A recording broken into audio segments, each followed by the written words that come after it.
Hello everybody, welcome into our latest live broadcast. Today it is Thursday, the 24th of April, 2025.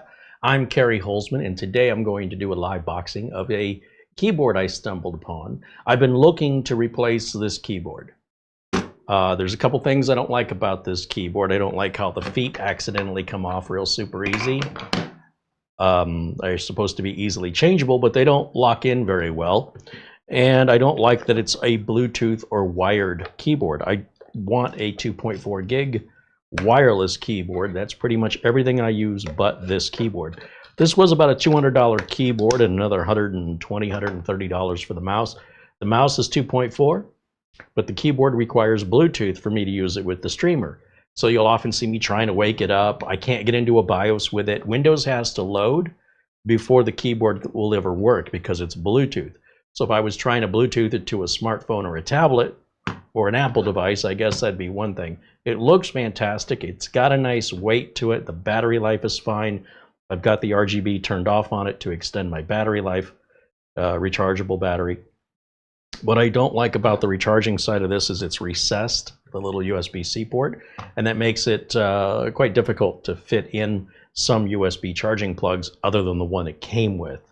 Other USB-C devices I have, or even USB micro, they just fit in without a problem. So see, like the mouse is flush here, plugs in no problem to any USB-C charger. So I have been really hating on this keyboard. I can deal with the feet and I can deal with the charging issue, but I cannot deal with this Bluetooth nonsense. It's driving me crazy. And the streamer does not have a built-in Wi-Fi or Bluetooth. So that means I had purchased a little USB Wi-Fi, USB Bluetooth dongle, and anytime we lose power and I get power back, the keyboard needs to be reassociated with the dongle, or the dongle has to be unplugged and plugged back in again. I am so sick of this. You have no idea. It's an attractive keyboard.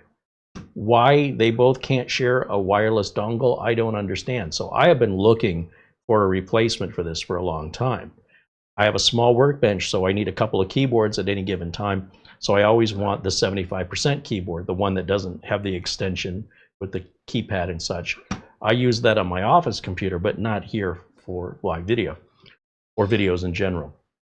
So I was squirreling around on Amazon, and I stumbled onto a company and a keyboard mouse manufacturer I've never heard of before called Gravastar.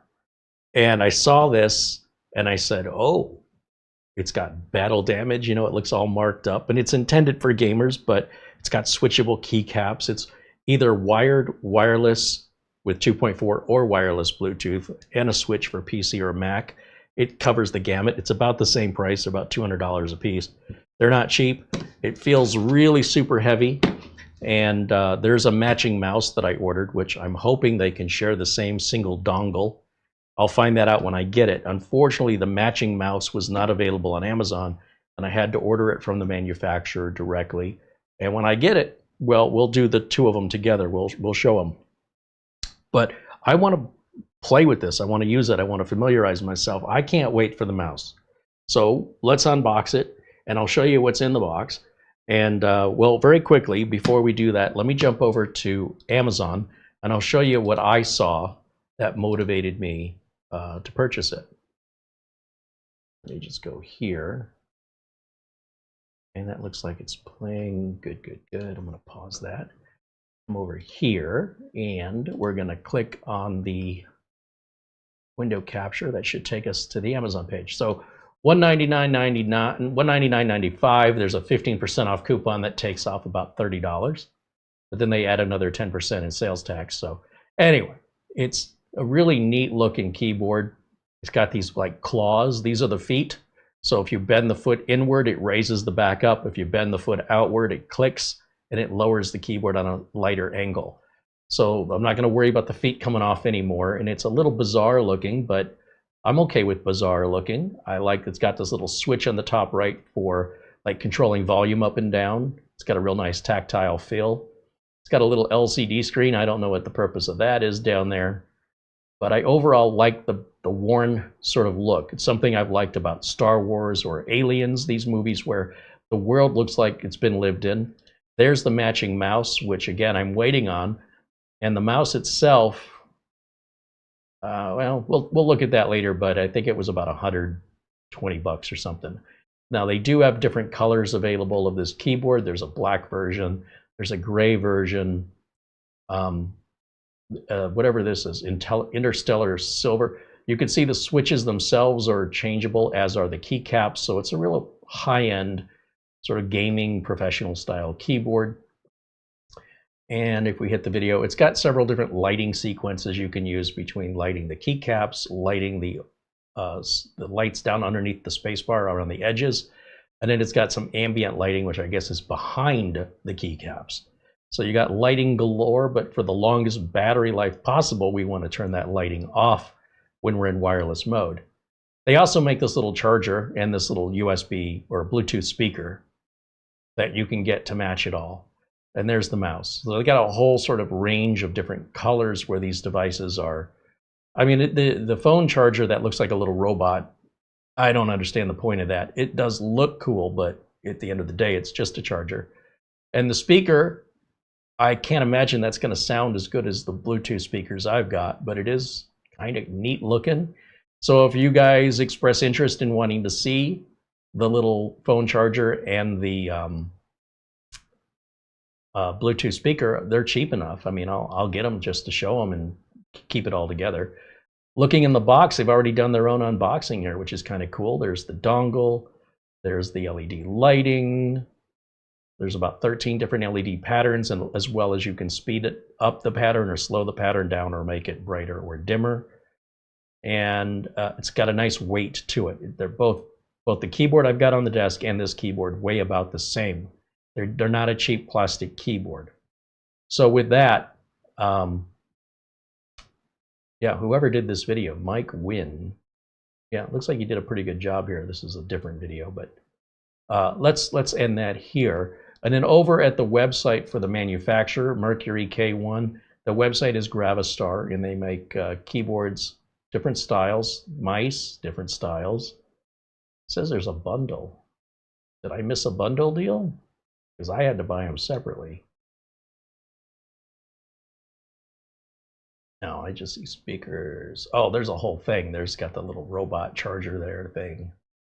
What is this? I don't even know what that is. What is this? It says supernova. I don't understand. A pair. Oh, they're speakers. Oh, so that way you get a left and a right. Oh, that's kind of cool. Now I'm interested. They have it in yellow? They have it in yellow. $300. You know what? Let's just get back to camera one. Jeez, oh man. $300. Those things should play live for me is all I'm saying. $300. Holy moly. Welcome in, everybody. Thank you for joining us today. Sort of a last minute throw together here because I wasn't expecting this to arrive. And now that we've got it, I've already taken the plastic that was around the keyboard because I couldn't wait. But other than that, I put it all back in the box, and I haven't dug any deeper than that to see what else is included in the box. So we're going to learn that together. Good? We good? All right, let's do our unboxing. Here we go. By the way, it looks pretty much like the video they've already shown. All right, I'll take our outer box out. Come on, what are your initial reactions on this? Do you think it's cool? I think it's pretty darn cool. I hope it lives up to the pictures. So as I mentioned, this had a plastic bag around it. Take that out. Little plastic cover, take that off. And then inside, it's a little oranger than it is yellow, but looks good.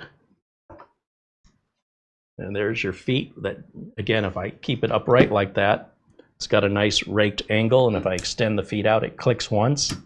That's as far as it goes, and that lays it flat. If you prefer a flat typing, I prefer an angled. As you can tell over here, we're about the same size. The keypad on it, it's very interesting, the stock keys. If I bring this up to the camera, I will show you close up the details and the battle damage.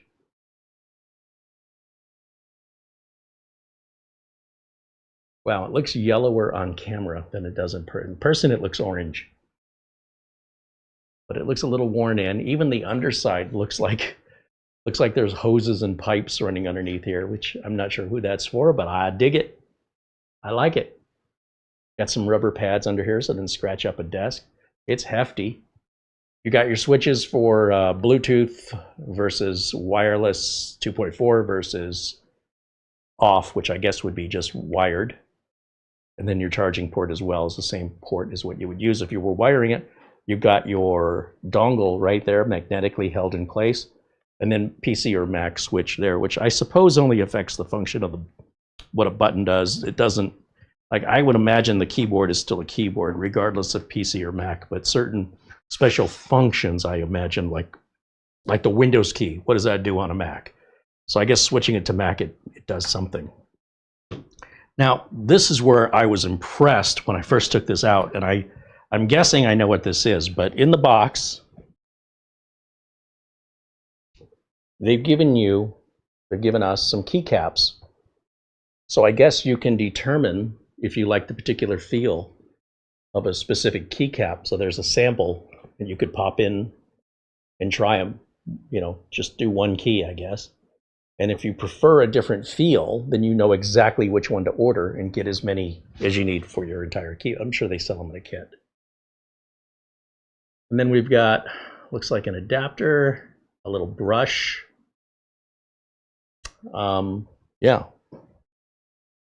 This isn't your $15 keyboard from Walmart. This is a pretty nice keyboard, and it looks cool.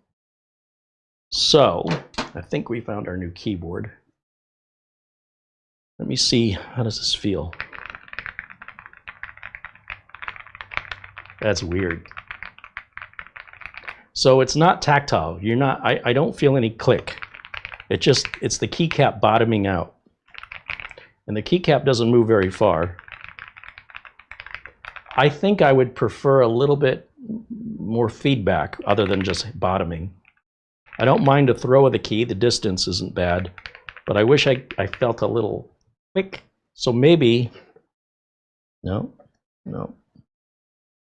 So every one of these switches, they've got the Panda switch, the Crystal White, the Crystal Black, and the Speedy Mint. None of these click. They're all just different amounts of pressure required to push the key down. They're almost imperceptible to me. I'm not sure what's going on with that, but that's a little template. What's in this? Something in here. Oh, microfiber cloth and a USB-A to Type-C cable for both charging and for using it as a keyboard.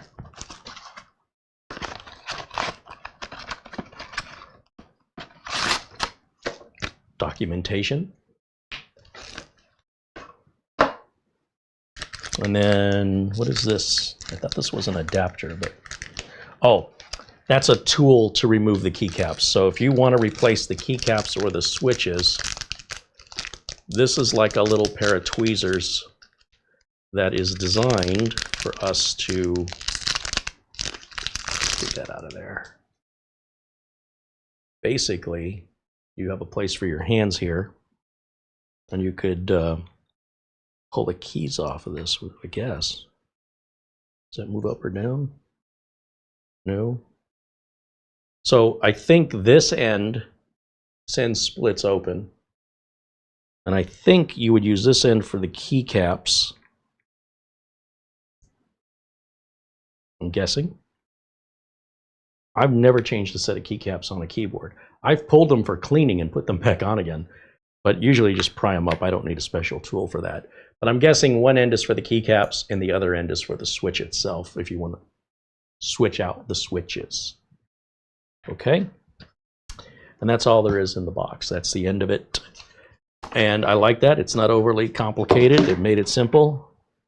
Let's grab the dongle. And I'm going to plug it into the streamer. So yeah, we can have two keyboards at the same time. That's fine. Like I said, when I get the mouse, I'm hoping I can pair the keyboard and mouse together to the one dongle, free up a USB port, and then lose this whole Bluetooth nonsense. All they had to do was make that wireless. Why they did that on everything else but that keyboard with ASIO, I don't know why ASIO made that choice. Other than they made it for Mac users, I don't know what to say. But then why didn't they do the same thing with the matching mouse? It's inconsistent, doesn't make any sense, and my patience with it is about gone. So let's just put that aside. In fact, I'm going to turn it off just so I don't accidentally push any buttons, and I don't want to confuse you with which keyboard I'm using. Let's move all this aside here, and then let's turn it on. So I want to go into wireless mode, which will be to my right, Bluetooth to the left, and in the middle is sort of, it would be off. And as you can see, let me bring it up once again to the camera. It's got the little LCD screen down there. We've got some RGB, which maybe lights up when we, oh, didn't mean to hit that button. Hold on, let me come back around here, because the keyboard's live now, so when I start pressing keys, it starts having an effect on my video output, apparently. So there you can see that OBS Studio, apparently, is what it came up with here. So let me close that out. And okay, so when it comes to adjusting the RGB on this, there's a function key down here. And this is almost always how RGB keyboards work. You hold function, and then it's like the backslash, and then you get different patterns. And then press it again, and you can cycle through. Sometimes, like if you see a row that lights up, then if you press any key, then the whole thing lights up as a response to your key press or the row that you're on. And again, you can adjust the brightness and the speed using the function key and the arrows. That's usually up and down as brightness, and left and right will be speed, usually. You see we've got this other lighting around here we can adjust. And if we put the lighting on and we make it all fancy, like let me open up Notepad here. You can see as I type. Got the lights. Yeah, you can.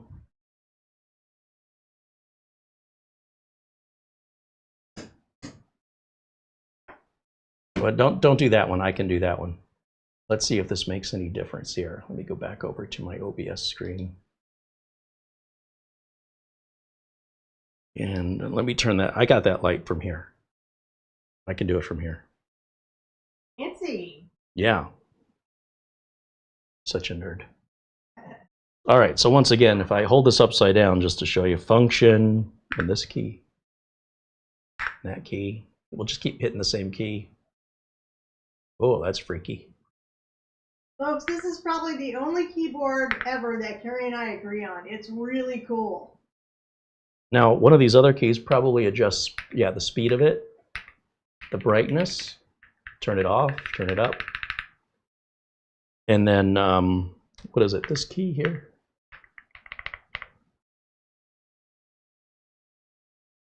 Is it function bracket? No, question mark. That's changing our side marker. So function question mark.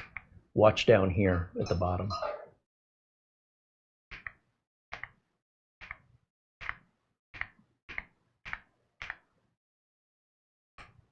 So we could do that, and then we can, I don't know what you do with the screen here. Volume up and down up here, and then it also pushes down. All your function keys, escape key. Yeah, but again, if you do all this nonsense, I hope you're not on battery, because it'll drain your battery probably every day.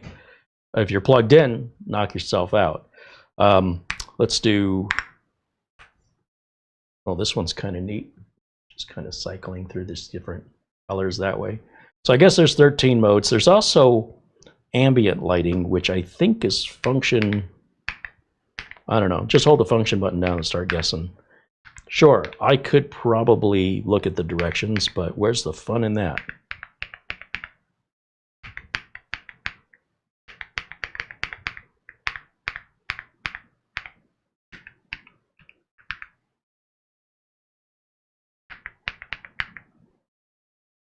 So what I do to turn RGB off is I simply just turn, well, you can either cycle through to an option. Now this one just lights up your gaming keys, your WS, WAS and D, and your up, down, left, and rights are lit up there. So if you just want to focus on your gaming, not sure which one Galaga uses. Let's do function. Now that shuts it off entirely. That's going to give me the best battery life right there. So overall, I like the weight of it. I like the construction. Let me try and type something here. Let's try the quick brown fox jumped. Making a lot of typos. Let me type properly. Fox jumped over the lazy dogs. Isn't that weird? I can almost type better with my eyes closed. I'm in my head too much. Now is the time for all good men to come to the aid of their country. Wow, that's rife with errors. I type 32 typos per second. Put the lights back on? Yes, please. We can bring the lights back up here. First of all, the responsiveness of this keyboard is fantastic. I do wish it had a more tactile feedback to it, but I think you just get used to it. These feet are really clever.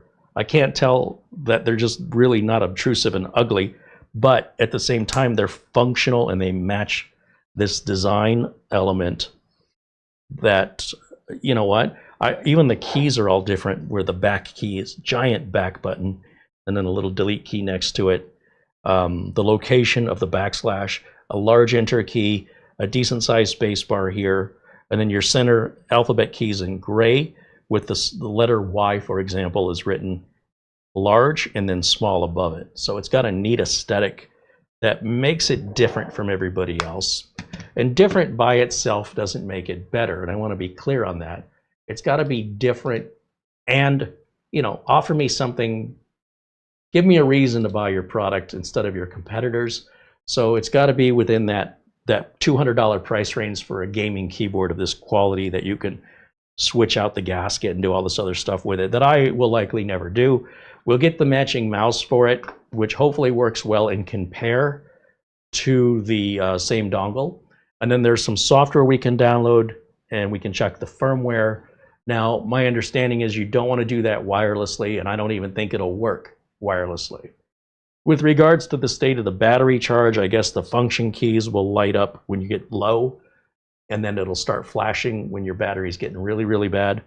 But if you're in Bluetooth mode, ironically, in Bluetooth mode, you can see the state of the battery at any time. You know, I see a lot of Bluetooth keyboards that report battery, even Bluetooth headphones, that you can see the battery life only through Windows, where you're connecting via Bluetooth. It's not a piece of software that's a third party. It's right built into Windows, but only on the Bluetooth side of things. If it were wired in, the battery status would always be, wouldn't matter because you're wired in. So I don't know how long the battery is going to last for me, the way I use this, but I'm hoping it'll be about the same as the other one. If anything, I think it should be better, so long as we keep the RGB off. And again, I don't know what the screen down here is used for. It just seems to display the Gravastar logo. I don't see anything changing, but maybe you use software to, you can change that. Maybe I can put my power is in your hands logo or something. But I don't know, what do you think? Do you like the other one better than this one? Let me know what you think in the chat room. Andy says it'll sound like keyboard has red style switches, linear and quiet. Blues are tactile and browns are tactile and silent. Yeah, you know, they're not using those colors here. So they're apparently, you know, maybe knocking off the standard from Cherry. But I'm sure we can Google information and find out more. Gary Tatum says hello, welcome in. There's John Lewis joining us from Brazil. Scott says hello. John Williams says hello. It's our friend Charlie Purdy joining us, as well as Todd Wickham. I see David Graham in there, Stealth Mode, Sean Flynn, as well as Oh, a contribution from our friend Charlie with a $20 super chat.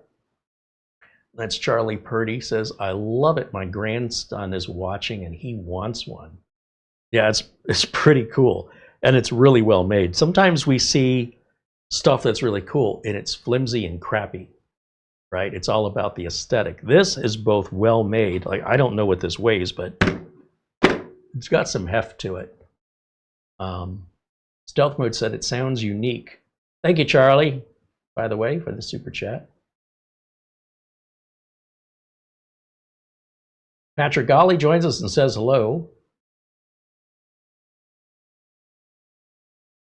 Eddie Casanovas joining us here in the chat, along with Leonardo and Raven 4K. Gil Garcia saying hello, and David Graham with a $2 super chat. He says, I love it. I'm going to buy one. Well, before you buy anything, first of all, consider your options. Now, again, I could not get the mouse on Amazon. I was able to find the Amazon page where it's sold. However, it says unavailable. So I went to Gravastar's website. Let's go back over there together.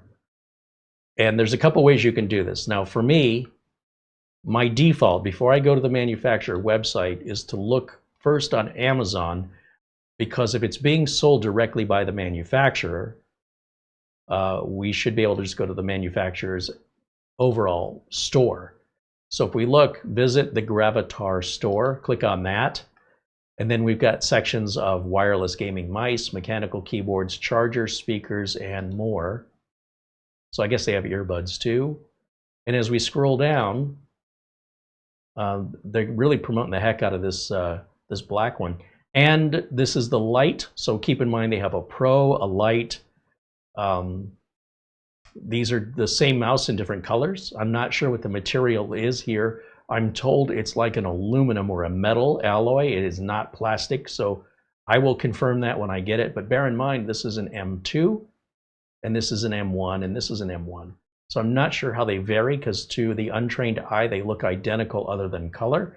But if you see a different model number, there's something else about it, which if we dig down in through the website, I'm sure we can identify what the differences are.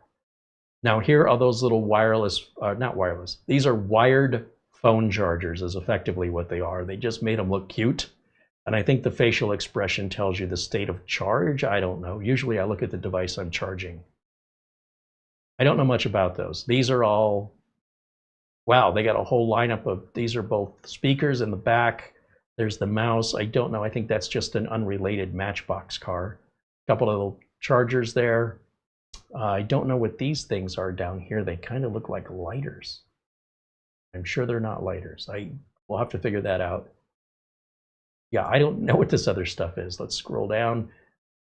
So when you look at these, just keep in mind, like this is an $89.95 price point. That might be all you're looking for. You may not need that $200 one. And then there's one at $129. So they have different price points depending on the quality that you're looking for or how you're going to be using it. Oh, these are earbuds. That's what that is. That's the package the earbuds come in. Okay. We scroll down and we were to click on one of these keyboards, let's just say, we can see then the color options.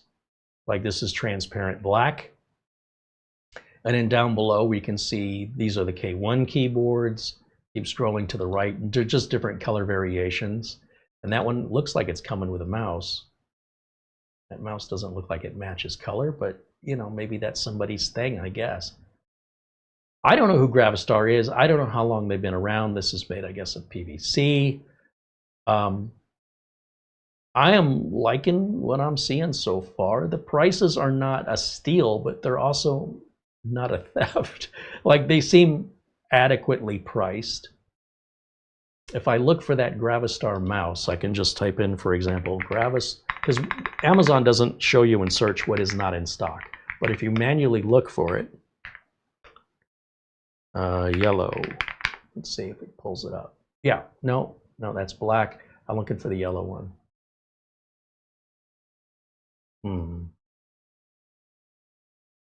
My advantage of buying from Amazon is I'm going to get it faster, and I'm going to be able to have that Amazon return policy if I don't like it, because I don't know if this Gravastar stuff is any good or not. I love anything that's got war, like here they're calling it war damage. I like that worn in look. So if, like, say for example, I'm looking for this in yellow, maybe it's just here under a different color option, but no, it's not. There's transparent black and stealth black.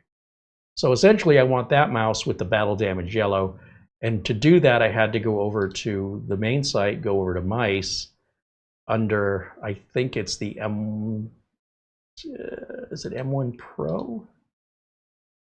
No, I don't see the yellow here.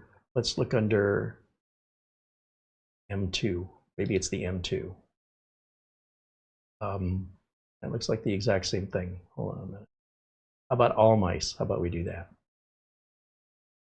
Mercury X Pro. Let me just, oh, it specifically lists the battle worn yellow as its own thing. So I ordered it. It's $136. That's pretty pricey for a mouse. But if this is all metal, not to mention the 8,000 hertz, right, which is crazy. Maybe there's a cheaper version, 30 bucks cheaper if you don't need it to pull that high.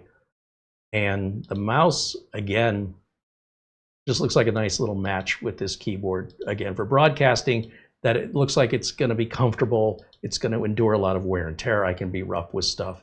And apparently it comes apart real easy for cleaning in that regard. So we'll see when we get it. I'll let you know. It's a magnesium alloy is what it's made of. And they talk about the RGB lighting, the polling rate, and that's on the cheaper one here. On the more expensive one, I mean, go big or go home, I guess. Higher polling rate, everything else probably the same. Yeah, X versus the X Pro there. And then there's software you can download if you want to program the buttons. You don't have to use the software. I love that they show you everything in the box, so unboxings aren't entirely necessary. I'm not sure what the Go Faster stickers are for. We'll find out when we get it. This is all the war damage stuff here, right? The yellow war damage paint color. I am fascinated with that speaker. And it looks like that speaker could hang off of something with that hook, but I don't have any room on my desk to place it, and I don't know if they sound good, but they look cool. I'm very skeptical that something that small is going to sound good, but I've underestimated speakers these days. You know, even the speaker that's in my cell phone sounds pretty darn good, considering it's, you know, in a phone, it can fill the whole car up with sound. It's not the best quality sound, but it's a lot coming out of that little phone. You're not going to have any problems hearing it. Whether or not you like the audio frequency range is a different story, but, you know, being reasonable and understanding just how loud a phone speaker gets these days, maybe these little Bluetooth speakers sound bigger than they are. I mean, 225 bucks, that's still cheaper than, oh wait, we were looking at the other ones that were 300, right? Now this says $179.95. That's a big cry from 300. Was that because we were getting a pair and that would make them $150 a piece? If that's the case, maybe. It's still awfully pricey. Bluetooth speaker. Multifunction controls. Zinc alloy. Oh, it's made of metal. Okay. Look, I'm not one that really buys into a lot of this, but even I have to admit that it's pretty damn cool to get the keyboard, the mouse, the speakers, even the earbuds. Just, wow, it's bigger than I thought it would be. Look at the size of that. Okay, well, that's hopeful that it'll sound better. I don't know what the battery life is on it. But more importantly, does it sound as good as it looks? Well, if you guys want to see me purchase that and review it, you say the word. Or if you don't, let me know. We could have one of those little Cybertruck mini PCs here if you guys hadn't just universally 100% said, don't buy it. All right, so let me get back over to camera one over here. Let's close that out. And let me get back over to the stream so I can see what you're saying.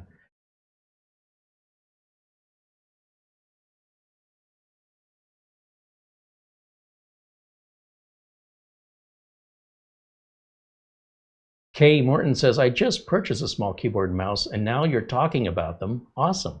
Well, I'm assuming you didn't purchase these. I've never seen this. I've never seen a YouTube review on these. I'd never even heard of this company. Why not? Listen, if there's a company out there that doesn't have the marketing budget of, say, Logitech or somebody, and they're making a good product or something unique enough to capture my attention, then I want to give them my time and show them, introduce them to my audience, to you guys.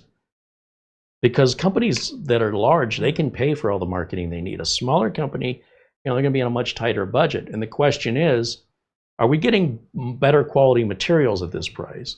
You never know. Sometimes it's just all about making it look cool. And other times, like this, that's all metal. I mean, that is a solid keyboard. This keyboard's going to outlive me. Now, the battery, I don't know how long the battery can be, recharged, usually within about 4 years, 4 to 6 years. Batteries need replacement, but supposedly this whole thing opens up and you can take it apart and switch it all out. So that's my understanding. Now, where you get a spare battery or what the battery is, well, maybe that's content for another day, but it's brand new right now, so I'm not taking nothing apart. Do you like my keyboard? I freaking love it so much. These don't put you off, my little feet? No, I love my feet. Everything about it, the weight, the feel. And it's not Bluetooth. I can get into a BIOS with it. I don't need the Bluetooth dongle anymore. I think it would be a total shame to not get all of it. Well, I don't think I'd use the earbuds. Well, no, never mind the earbuds. I mean, like the speaker, mouse. The big speaker or the little speaker? For fun. I don't know, but I don't have a big enough desk. That needs a pair. It needs a pair of stuff that can highlight it, and it's amazing. Nothing wrong with the other keyboard. Since day one. I also like the other colors. Well, I like the battle damage. Yeah. I like how it looks worn in, and it's awesome. It really is. I also like the other ones. But I love it. Feels so well made. It feels so like such high quality that I don't think if you want to spend a little bit extra for a keyboard, this is the. Well, I mean, this can cost up to 2 to 3. Well, some keyboards are $25. Yeah. Right. The keyboard I like, the big full-size Corsair K55 is, you get them refurbished for like $50, $60. This is 3 times that. But the Corsair K55, it's a great feeling keyboard, very practical, but nothing that's so showy that I want to put it on camera and use it every day.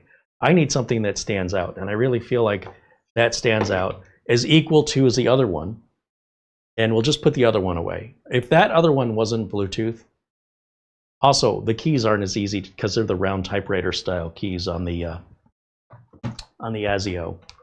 So this is not as comfortable to type on. But the keys definitely have a tactile clickiness to them. But because of their round shape, for me anyway, typing on this is a little bit more challenging. If you notice on the little cheap flat keyboards I have when I'm connecting other machines, I always pull out my little portable combo keyboard mouse. I can fly on those. And those are just little flat chiclet keys. But I don't use those for gaming, right? But I don't do much gaming these days. So in any event, as a replacement for this, I really feel like this is an adequate and modern day replacement, and I think we got our money's worth out of this one anyway. That's what I think. But that's an amazing keyboard. This will go on the shelf. But like if we wanted this flat, we'd have to go to the box and pull out the shorter feet and then slap the feet on, and they come out just too easy. It's way too easy to have the feet come off on me. The battery life is fine, but like I say, getting the charger to fit in there, kind of a pain. It looks great, but time to move on. So this looks like it's going to be our successor. I don't know when the mouse is arriving. Hopefully soon. Gary says you might as well get a matching case and motherboard. Hey, that would be neat, except nobody sees the streaming PC anymore. And David Graham mentions the good gaming keyboards will go for about $200 to $500. Kelly Stewart says hello, joining us. Kelly says the keyboard and other devices look like Star Wars mini robots. Yeah, that whole Star Wars battle damage worn-in look has always been something I find appealing when movies take the time to stop making everything look brand new. I'm a big fan of Star Wars, but the new series, Star Wars Andor, is more like Star Wars meets Blade Runner in both storytelling and the fact that everything's shiny and new, and no matter how much you shoot at it and bang it up and run it into the walls, it never dents, it never scratches. So I'm watching it, and I'm having trouble putting my finger on something wrong with this world and the Star Wars universe of this Andor series, and it's always been this way, where it's clean, there's no mosquitoes, there's no birds, it's just sterile. And it doesn't matter what planet they're on, it's always sterile. It feels like Star Trek. It feels like everything is always shiny and clean. And that, the Andor series so far, I'm 2 episodes in, it's fine, but it's not Star Wars. Like, that's just not what Star Wars is. Not to me, it isn't. But I appreciate, again, it's different. They don't want to keep doing the same old thing. And, you know, when you go different, you're gonna get a reaction, right? People are gonna say, hey, I like it because it's different, or I don't like it because it's different. In my case, I would say it's not bad. I'm still watching it, which is more than I can say for the Acolyte, but or the Skeleton Crew, because I'm not 7 years old. But for me anyway, it's enough to tie me into the storyline that's similar, but it just doesn't feel like Star Wars to me, because of things just are just, everything on every planet is always clean and always shiny, like it just came off the factory floor. That's one of the defining things that makes Star Wars for me. So in any event, that's why I like this particular color, because it looks battle worn. It looks worn. I really like that look, because you don't see that very often. If we saw it everywhere, I probably wouldn't like it as much. Okay, so let me plug it in and let's load the software, because I don't know what the software does. I know when you do buy keyboards of this caliber, they often have like firmware updates. You know, when's the last time you've seen a firmware update on a keyboard? So do we need a firmware update? I mean, I know it has firmware updates, or do we already have the latest firmware? You're going to have to plug it in to find out. So let's do that now. So what I'm going to do here is I'm going to plug this. Now look, this is not just a charging cable. All right, when you're looking at a USB cable, what you have to understand is, hold on a minute, I just made myself full screen somehow. When you're looking at a USB cable, you could have just a charging cable. Now, a charging cable only has a couple wires in it, and all it's going to do is charge. It's not going to transfer any data. On the other hand, a data cable, that will usually do both, and those will cost more money. So if you're shopping for USB cables, especially USB Type-C cables on Amazon, you'll find there's USB-C cables that are $36 a piece, and there's 3 for $10 on the charging side. So if you're wanting to hook up your phone to charge it, those cheap cables are fine. But if you're wanting to hook up your phone to transfer data back and forth, you might get frustrated trying to figure out why it's not working. So to be safe, we're going to use the cable that it comes with, and then we don't have to worry about that kind of stuff. But if you ever need to replace it or buy a longer cable, there are distance limitations on USB on how far you can run them. And of course, then the type of cable, if it's data or charging. So let me plug this in. I hope this cable will reach. We'll go over here to the streamer. And oh boy. All right, I guess I'm gonna have to plug it into the back. So I have to crawl down under here and find a USB port. Let's see.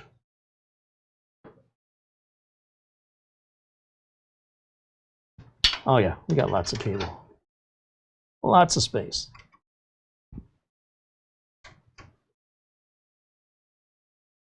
Now again, we don't need to use a USB 3.0. If I flip the switch to off, so you know, one side is wireless, one side is Bluetooth, and the middle is off, the off should also be overridden by a cable. Let me just verify if that's correct. I'll come down here and just start typing. Uh-oh. It's not working for me.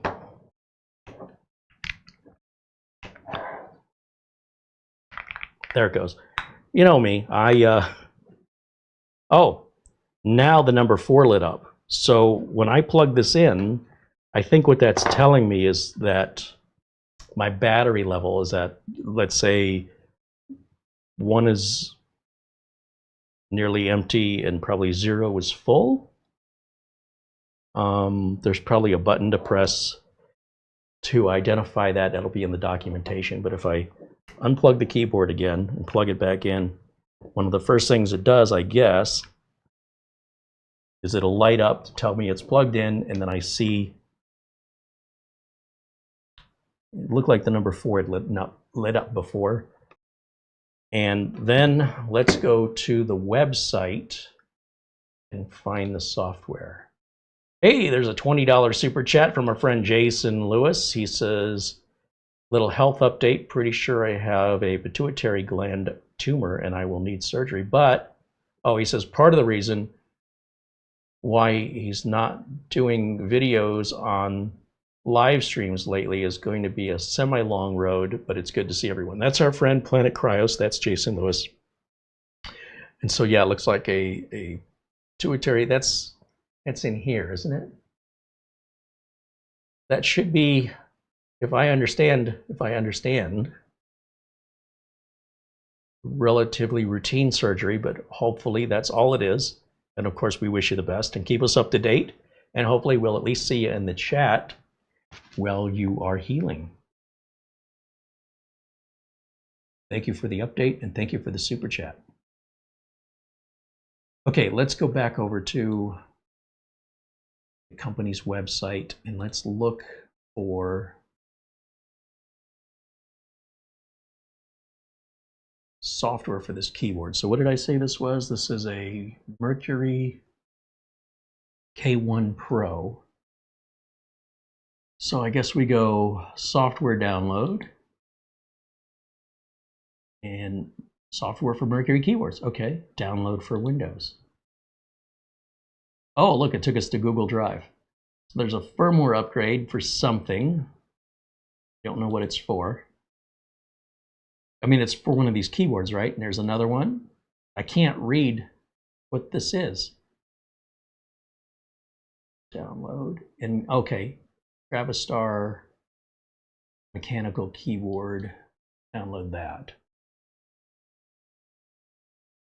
So I'm guessing these are 3 firmware updates. How did I see the, okay, download anyway.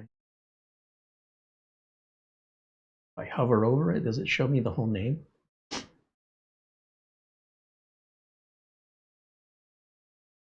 Go to a list. Oh, that's better. Okay, so we have download anyway. I guess it's going to pull those up for every one of them. It wants to download multiple files. That's fine. K1, K1 Lite, K1 Pro. So we have a K1 Pro. So I guess I didn't need these 2, but I couldn't read them. And then the mechanical setup. So that'll be the keyboard software. So I guess we'll start with the keyboard software.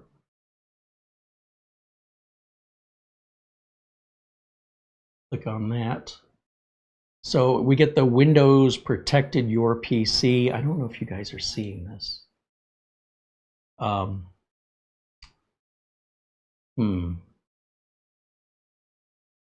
it says window, you know, we got the blue box. Click more info and run anyway, because I trust it. And I have Malwarebytes anyway. So we'll click OK. We'll run the setup. Again, I don't think that OBS is helping us out here, but we're going to just hit next, next, next, and do our install once we get past that. And then run the Gravastar mechanical software. Now I should be able to change my window capture to the Gravastar. And yeah, there we go. Close that out. There.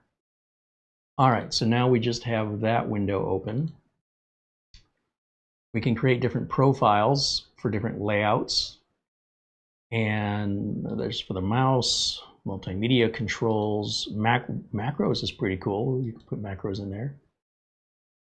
Key combinations that you want to do. RGB. Oh, that's cool. So you can control the RGB here.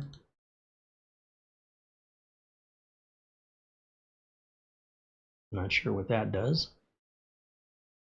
Instant activation, I think that's reacting to a key press.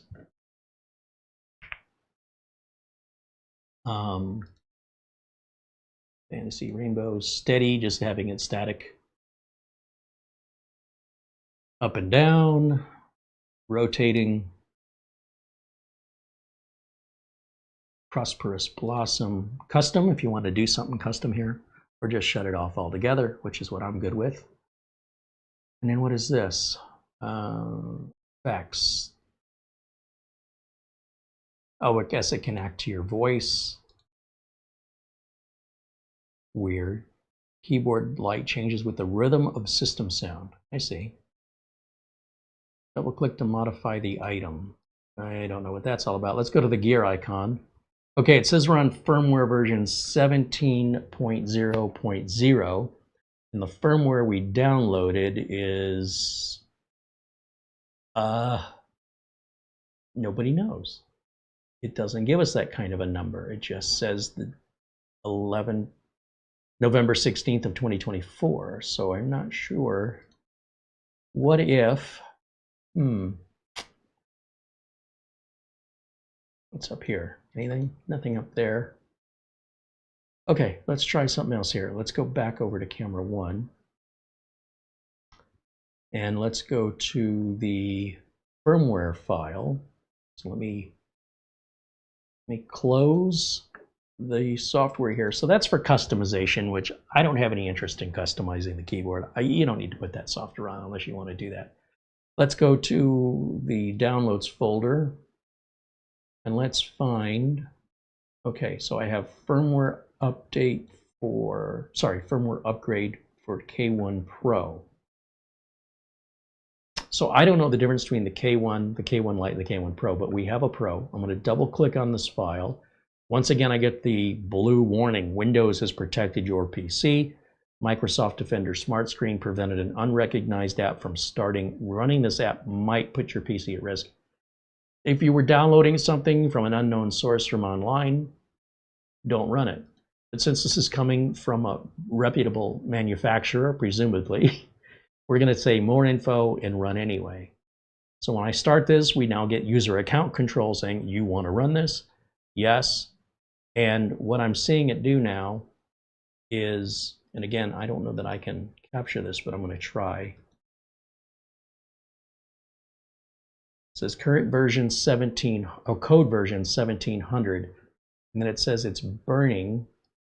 I'm not sure I want to see the word burning, but okay, it's writing new firmware, but I don't know what version of firmware we had. And then it just says pass. So it was successful. So 1700, I think that's what we had before, was 1700, and we just put 1700 on it. It would have been nice if that software would have said, here's your current version, here's this version, and by the way, both versions are the same. Do you want to proceed? Something like a BIOS might do. But it just flashed it.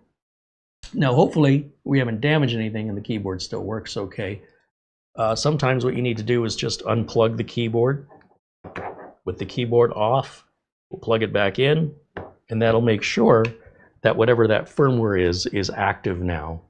And we're still in our 30-day return period for Amazon, so if anything should happen, I can just put it back in the box and free returns back to Amazon.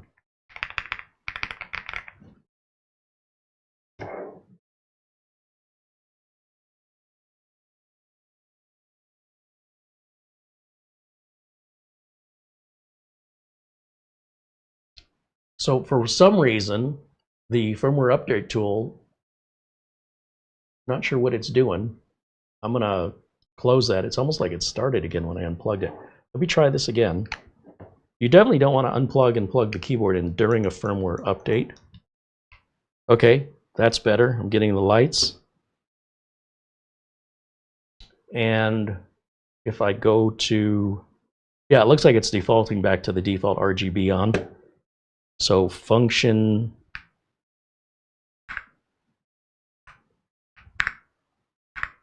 yeah. Yep.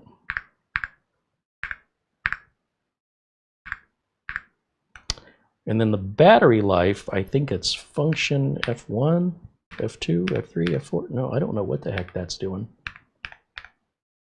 It's weird. Oh, the keys are lighting up when I press them. I see. I see. Okay. Let's go back to Close that. Let's go back over to our chat room over here so I can see you. There we go. Wow, my video studio is way behind. Let me refresh that.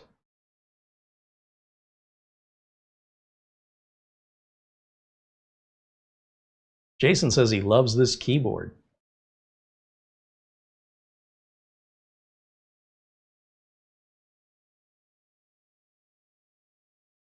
Mark Gaines, joining us from Northern Ireland, says hello.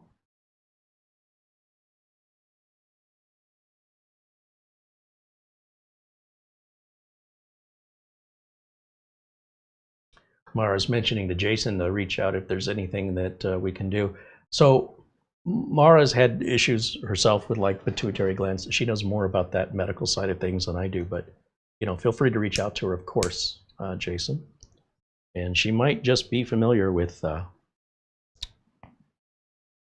your challenges there. I'm still trying to figure out. I'll turn all the RGB off.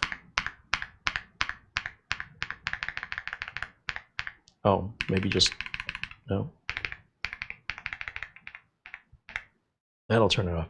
So I guess that's the brightness on this edge lighting around me is greater than and less than right here. You look at that edge, function greater than, less than. That's changing the brightness, and then the key next to it, the question mark, is changing the color. So that's what I've been playing with over here. So I suppose if I want to get rid of it, I can just turn the brightness all the way down, and that should be the same. Weird that the brightness, it's not like dimmer versus brighter. It cycles it bright to dim or dim to bright, depending if you go left to right, and it goes around in a circle. It doesn't go to zero. Weird. I didn't see anything on the software for the little monitor, this little display. I don't know what purpose that little display serves. And I know there's a key combination to see the battery life. The tab key has a little, it looks like a picture of a dial, not a dial, but like a slider. So if I hit function and tab, that's not doing it. We can always download the documentation as well. So even though we have some documentation that was included, my default would be to just look online, to go back to the Gravastar website, and then back over to software download, and maybe it wouldn't be software download. It would be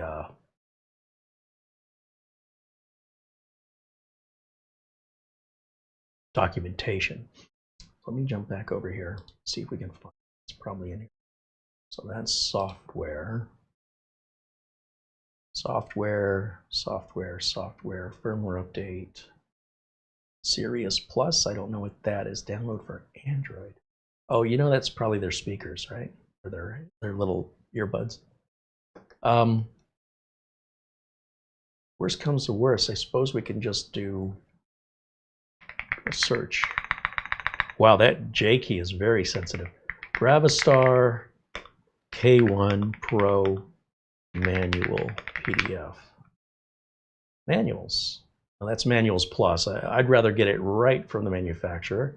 So I'm going to just choose the K1. The color doesn't matter.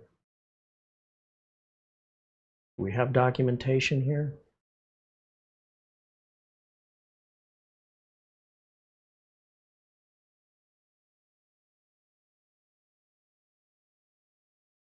I guess that's how it all comes apart.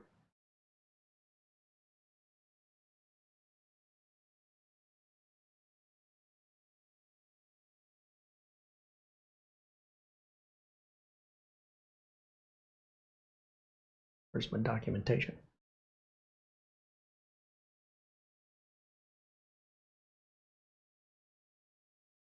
I never trust reviews on a manufacturer's site. What do you think? They're all going to be 5 stars? I don't know, since they have to give you permission. Tutorials and tech support and more. Keyboard tutorial. Click for how to type on a keyboard. Oh, they have a website, a YouTube channel. Gravastar is the name of the YouTube channel.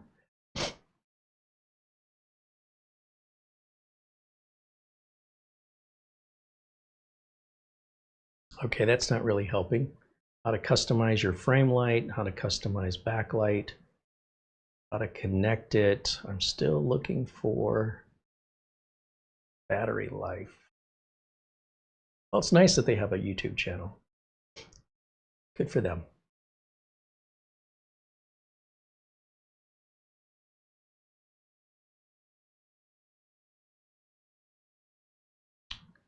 Let me go back to my search results here.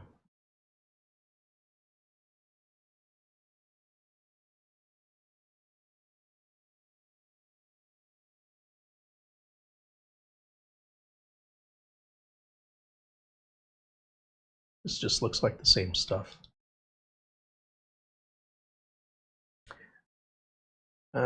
Well, where the documentation is.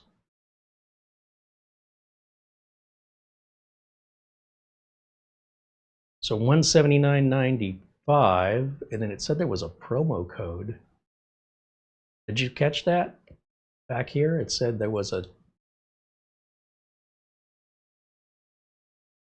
with code WEIRD10. I don't know if that's valid, but you gotta watch this stuff. When you're doing your search results, watch the details. Like this Manuals Plus, this might be the manual. I'm just real leery of not going to the manufacturer's site for stuff. Battery display, here's what I need to know. Close that, I don't want to see it. Let's get rid of that. Come on. Battery display. Press and hold function B. Oh, B for battery. Okay.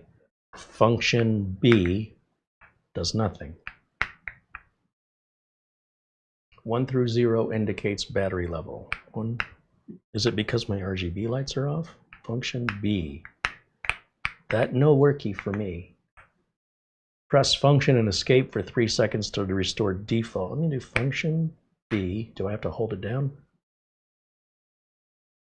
Nope. Function escape. 1, 2, 3. Oh, wow. That did something. It's flashing, it's blinking. I guess I just reset it back to, you know, any customizable things would be cleared out that way. Now let me hit function B. It's telling me nothing.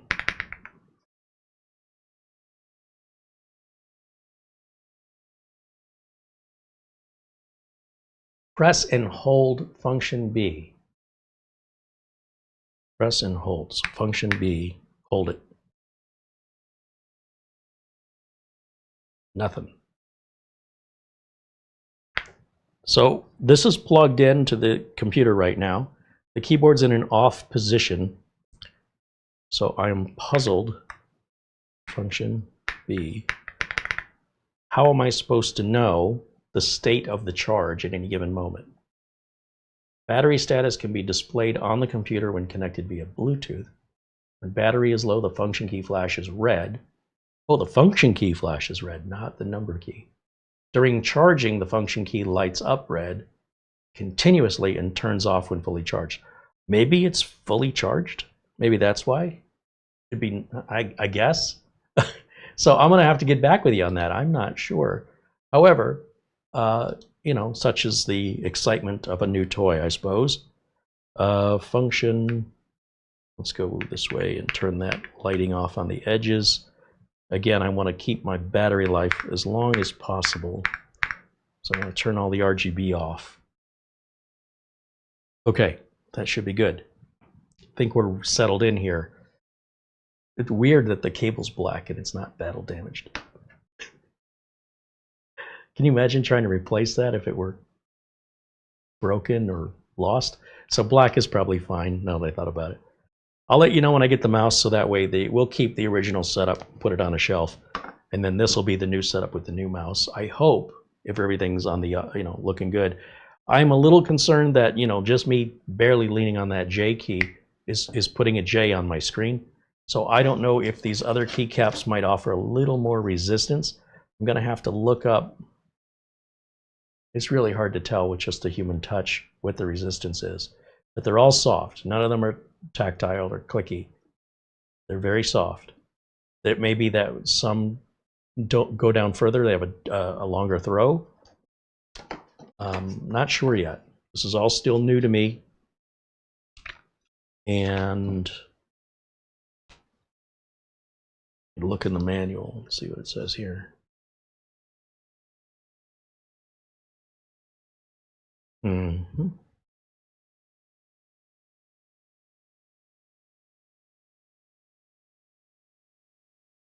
I see. When you're in the Windows switch mode, basically you have a Windows key that obviously that works as a Windows key, left Alt and a right Alt, but on Mac, in the Mac mode, the Windows key becomes an Option key, and the left Alt key is the left Command key, and the right Alt key is the right Command key. There's some hotkey instructions. So function escape is to restore factory settings. We can pair this with a different 2.4 dongle, apparently. So if the one that comes with the mouse isn't automatically paired, you can do that manually. So we should be able to use the one dongle. It's got 3 different Bluetooth devices it can remember, just as pretty typical for Bluetooth devices.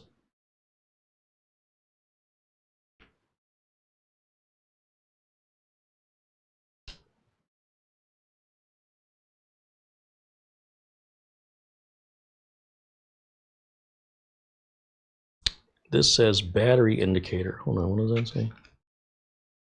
Function B. Okay, well, it's not telling me anything for function B. I see nothing. I wonder if I put this in wireless mode. Let me unplug it, since we're not doing the firmware. We'll put this in wireless mode. Okay, so it goes into wireless mode. Function B. Oh, okay. So it is fully charged. So function B, if you look right across 0. So apparently it's not that one lights up. It's like antenna strength on your phone. You got 3 bars, 4 bars, 5 bars. This goes from 1 to 0, and all the bars light up across the board. So that's what's telling us, if I can show you without my hand in the way, the battery strength across the bars. And as the battery goes down, then the bars go down. Okay. Okay, that makes more sense. I was overthinking it. It never happens.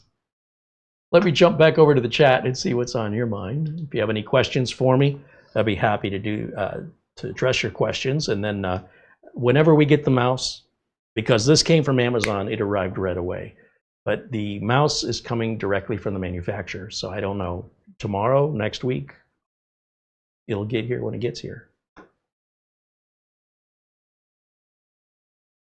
John Williams says, what was that keyboard called from decades ago? PS2. Well, before PS2, we had 5-pin DIN. So if you're talking about the old IBM like 5150, is that what it was called? Original IBM PC keyboard.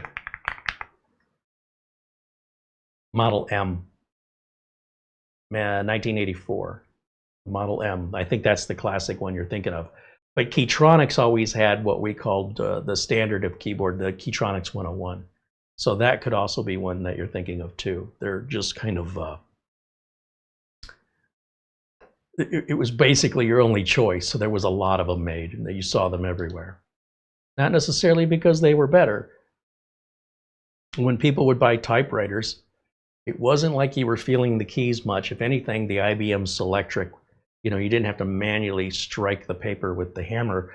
So the keys were very light press with the Selectric or electric typewriters than mechanicals. But at the same time, you couldn't change it out to different pressures like you can today. So you kids today, I'll tell you what, you don't know how good you got it. Let me teach you what carbon paper is. Kevin mentions he's got his computer all fixed and it was a Windows registry corruption and in the GPU. Well, glad you got it repaired. Good for you for doing it yourself, and thank you for updating us.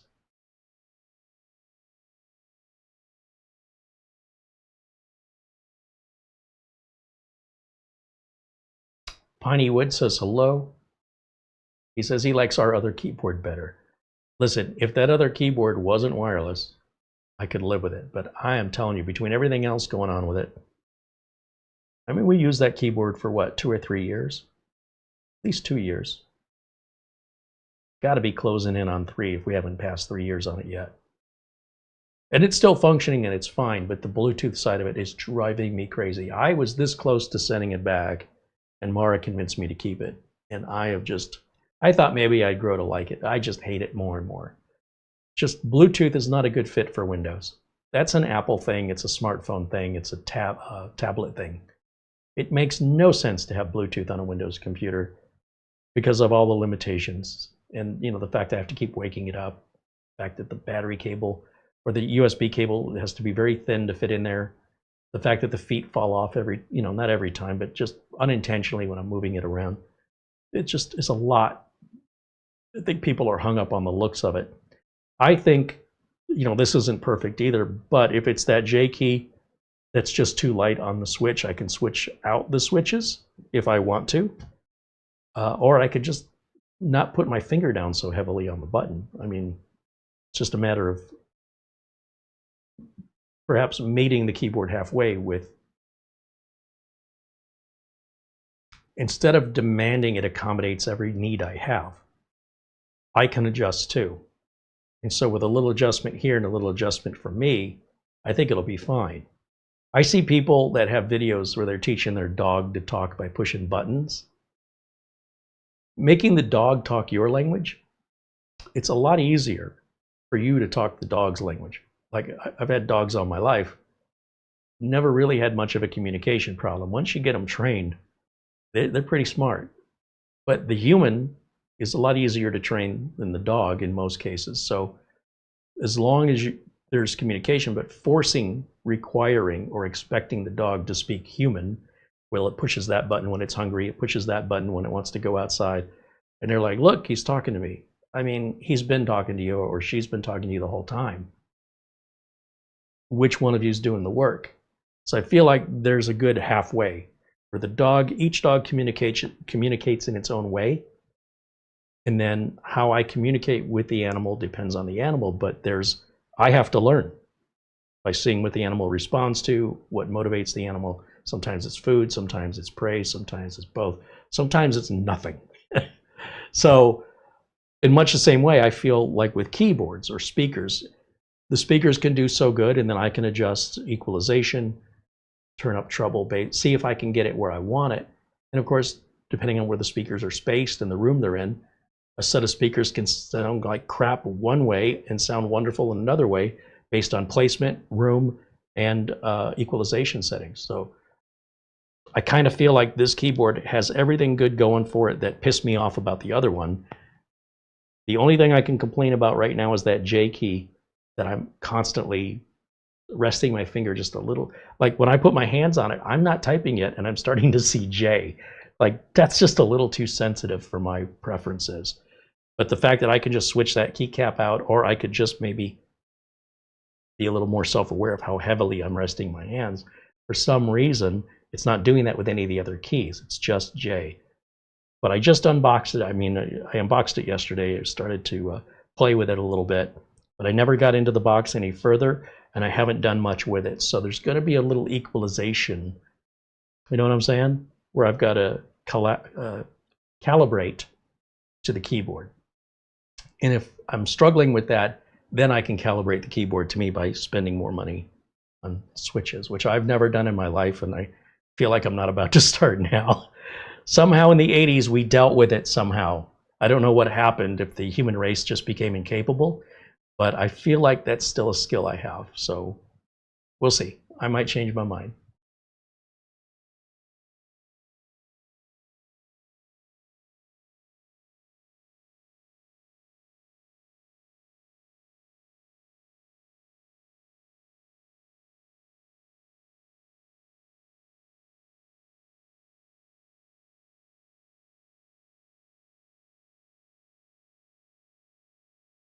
Paul mentions there might be a software update for the keyboard. I mean, we just downloaded the software for the keyboard from the website. I can't imagine they would have given us an old version, and I don't see much reason behind the software. But again, these are my first impressions. I've never loaded software for a keyboard before that I've ever required. It's more of a curiosity. If I was a gamer and I wanted to customize things or wanted to set up macros, I guess. But even on the macros on the K55 Corsair, there's no software required for that. It's optional, but I don't find any need to use it. I can program the macros and reactivate them without software. And likely, I would imagine the same is true with this keyboard as well.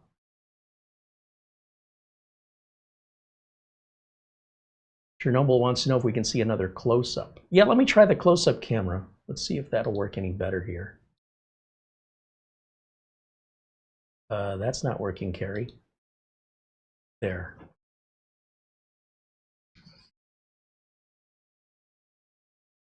So again, we would go function and the backslash up here. And we can cycle through different RGB modes. So when you see that line go across, so anytime I press a letter, right, so you start typing really quick and you'll see it'll start flickering about. Function, what else we got in here? And again, we can control brightness. If there are patterns like this, we can speed those patterns up or slow them down.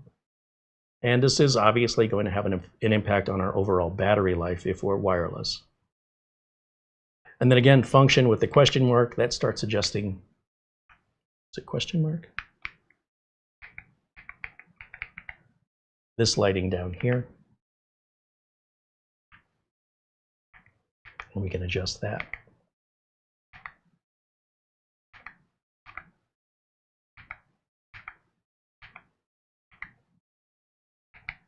We can adjust brightness,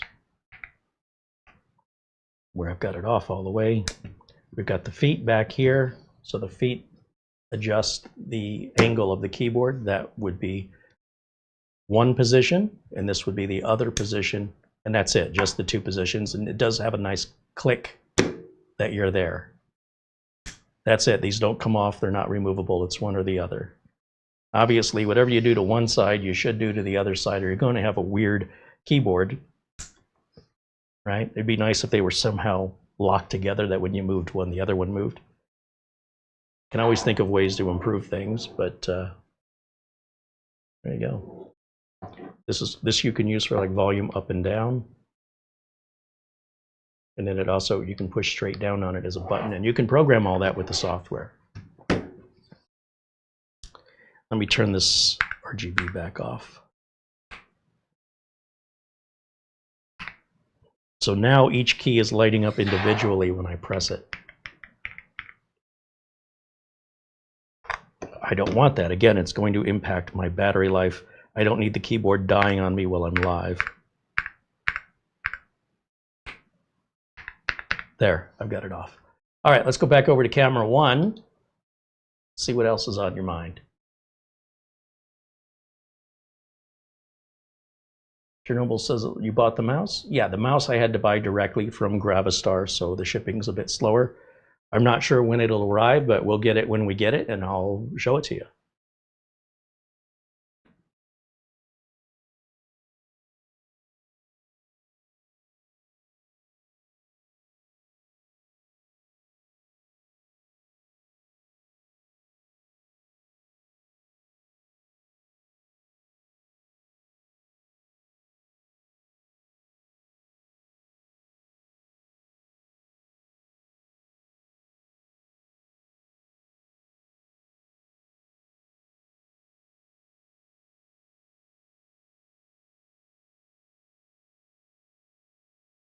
All right, guys, so it was just a quick overview of the keyboard so that when you see tomorrow's video and you see this keyboard, you'll understand why it's here. And then everybody who didn't watch this video will become very apparent when you look at the chat tomorrow and in the weeks ahead. Somebody goes, what's that keyboard? Welcome to my life. So for the next 2 years, I'm going to be hearing, what's that keyboard? We may end up just putting a permanent link in the show notes and just telling people, read the notes. Because to this day, I still get what's that keyboard on the other keyboard we've been using for 2 to 3 years.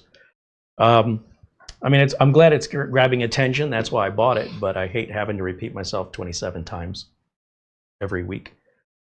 But it is the nature of what we do. Speaking of what we do, there is a channel, a YouTube channel, with somebody who also works in the industry, who I recently, I've seen him in the past, but I don't know why I never subscribed, but I've fixed that. I'm subscribed now.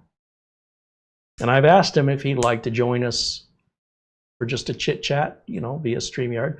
Much like Doug Betts joined us a couple weeks ago. Doug Betts is a working computer technician with his own YouTube channel where he's live like I am, interacting with his community, solving computer issues.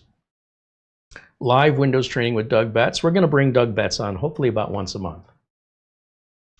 The person that's going to join us, whose name I've not mentioned, I'm going to show you their YouTube channel, and you probably know who it is. Again, I don't have any good excuse for why he's been under my radar, but he and I seem like birds of a feather in the sense that we're both Gen Xer, computer techs. He lives in another part of the country, but otherwise, well, there he is. Ask Your Computer Guy, Scott Merrill. So he'll join us Tuesday. So Monday okay, hold on.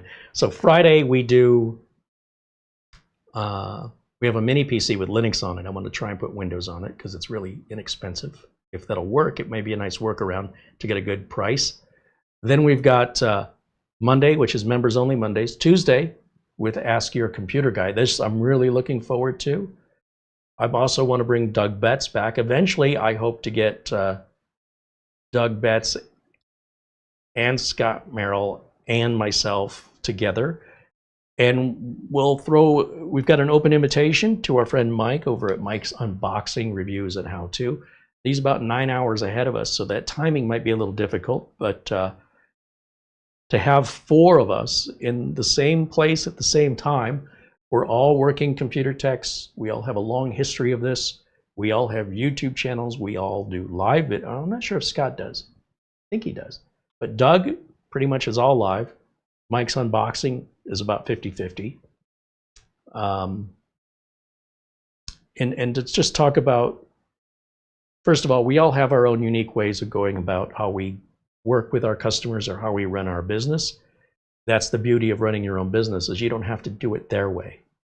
So to share these ideas and to say, hey, listen, this has been on my mind. It's like I'm thinking with Ask Your Computer Guy. What's going on lately? What are you seeing a lot of? Or what are you hearing from your customers right now? What's trending?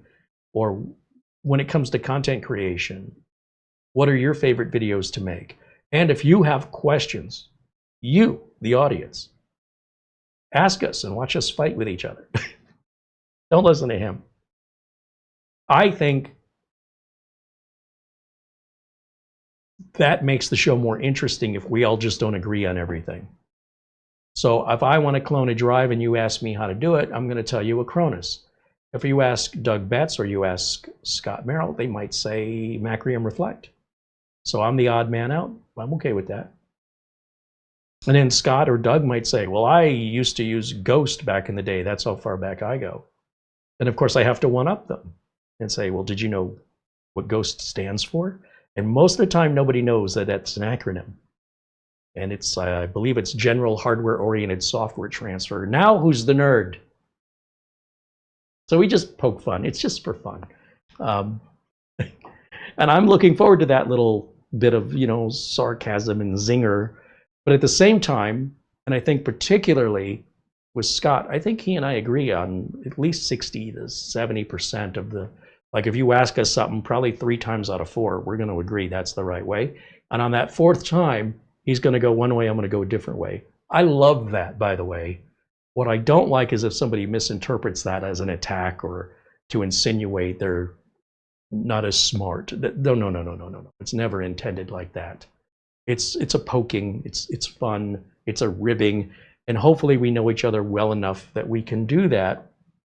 When a complete stranger comes up and starts making fun of you, and then they go, oh, I'm just kidding. It's like, well, wait a minute. I don't know you. Get to know me first. So, well, Scott and I have never done a video together before. Once we were on the phone, it was hard to get off the phone because we had so much to share and so much in common. And we hope that that conveys in the video. So Tuesday at 1 o'clock as usual time, the plan is for Scott to join us. Ask Your Computer Guy. Bring your questions. Computer questions or questions for Scott. We're going to bring Doug back, of course. Bring your questions. Doesn't have to be technical questions. It could be questions specifically for Doug. And stay tuned because eventually the goal is to get us all together. So we hope you'll be a part of that because I am very much, if you can't tell, very much looking forward to that. There's not a lot going on to review with regards to mini PCs or routers, Wi-Fi, with regards to new computers. Regardless of the tariff situation, there's just nothing that was already planning to come out. I am looking forward to a remote KVM, and I've got 3 different remote KVMs on order, and I don't know when I'm going to get them. The Jet KVM, the Nano KVM, and the GLINet Comet KVM. Now, of all of these, the Jet KVM looks, and I've never used an IP-based KVM before. The Jet KVM looks like the best one. And I backed the Kickstarter project by ordering 1, and you can order 2 or 3. And I did not know that you can only back a Kickstarter project once. Once you've done it, you're done. I also didn't know that the tariffs would take effect, and now getting the Jet KVM to ship into the United States is not available temporarily until this all gets worked out. But if you had ordered one prior, which I did, it's on its way. But anybody like in the US cannot order one right now, the Jet KVM. So look, I've lived with that my whole life. I wish I would have ordered 3 of them, and I've never even got the first one yet. But I'm assuming I'm going to like it so much, it's going to solve a lot of problems for me. I could be wrong, and it may be a waste of money. But other content creators got their Jet KVMs, and I'm watching them, and I'm like, oh, now I want one worse than I wanted it before. So I'm glad I got my 1. And I think if I want to order 2 more, once United States shipping opens back up, I think I have to have Mara do it under her name because I don't think it's possible that you can back a Kickstarter a second time. I'm not a Kickstarter guy. I don't know. If I had known, I would have ordered 3 because, quite frankly, a Pi KVM is like $400. These are $70 a piece. I could buy 4 of these and still be less than the price of the Pi KVM. And it's smaller, and I don't have to plug in separate power. It'll use USB power. It's like so much better in so many ways.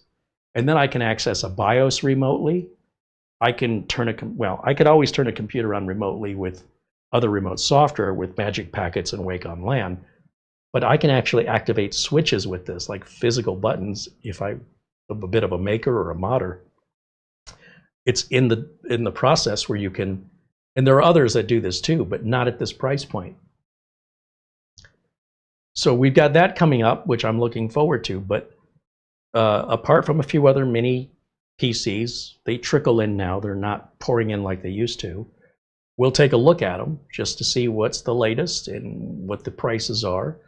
It looks like, you know, a budget mini PC right around 150 or less. We're not quite at the $100 mark, but the one I'm going to review tomorrow, 110. So we're getting really close to the $100 price point on a decent budget mini PC. Then on the mid-range, you're probably looking around 300, which used to be 500. And on the high end, you're still looking around 600 to 800, but that's better than 800 to 1,000. And on the gaming end, you're at about 1,200 and above, which really hasn't budged. Just the fact that there are these highly capable gaming mini PCs, they didn't exist before. So now, like Minis Forum has their Atom Man lineup of gaming mini PCs, and they start around $1,200. But that's got a discrete graphics card, mobile, just like a laptop, soldered right onto it. So an NVIDIA GeForce 4070, 40, whatever it is. And that's going to add, you know, $500-600 probably, $400 or $500 to the price. So if it was already a high-end mini PC at say $700 to $900, and you add that graphics card onto it, it's another $300 to $600 depending on which GPU, which are a little cheaper on the mobile side, but still at $1,200. I mean, you could still spend $3,000 or more today getting a modern tower gaming PC pre-built. So it's still a really good deal. Granted, it won't be as powerful as a $3,500 whatever gaming PC that you buy from whoever. I buy Power, whoever. But on the other hand, it's also more portable and it's quite capable. I don't know of any of those new models coming out. So I think, as far as I know, nothing's coming out. On the gaming side of mini PCs, you know, there's the whole external docks and stuff like that. And we've got one from Miniswarm to look at. I'm not too excited about it. Honestly, it's a dock, and it's a really dumb way to hook up a mini PC to a video card. If you want to GIMP your video card and then make your mini PC take up your whole desk with cables being exposed everywhere, I suppose you can. I find that not very practical. But we do have it, and you know, we'll certainly look at it. I'll try to look at it unbiased, but I just feel like get a gaming PC. You know, if you need that external graphics card, just build a tower. Don't try and force a mini PC to do something it wasn't. I like my Mazda Miata. I just need to raise it 2 feet off the ground and put four-wheel drive in it so I can drive it off-road. Just buy a Jeep. You want a two-door convertible that goes off-road? Jeep. You want a two-door convertible that's really sexy looking and, you know, sporty, takes corners pretty well? Miata. MX-5, you know. Buy the right tool for the job. You can afford it, get yourself a Porsche. Get the right tool for the job.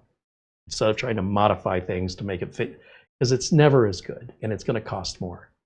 So that's my whole attitude to these external docks. But I don't know. We've got one, we'll look at it. So we've got that content to do. We don't have any Wi-Fi routers coming in, nothing exciting for the next 2 years. Wi-Fi 8 is just Wi-Fi 7, more stable. That's all it is, and that's not even out yet. So then a year from now when that comes out, then another year before something else comes out. We're 2 years from anything innovative there. And then we've got, you know, we're already at 10 gig networking. I expect the price to come down on that, but it's very impractical and unnecessary for most users to have that. And it's still pretty pricey to implement it now. Synology with their new NASs are starting to lock down features that require Synology drives. That pushes Synology away from consumers and more towards enterprise users. I think we're likely saying goodbye to Synology in that sense, that all the new models Synology has coming out that will restrict some of the applications where they simply won't work if you don't buy Synology drives isn't going to play well with consumers. Synology doesn't even make these drives. Toshiba makes them, Seagate makes them. Synology adjusts the firmware. For all we know, they're just putting the word Synology in the firmware. Until we compare the firmware side by side, it may just be an excuse to get more money from the customer.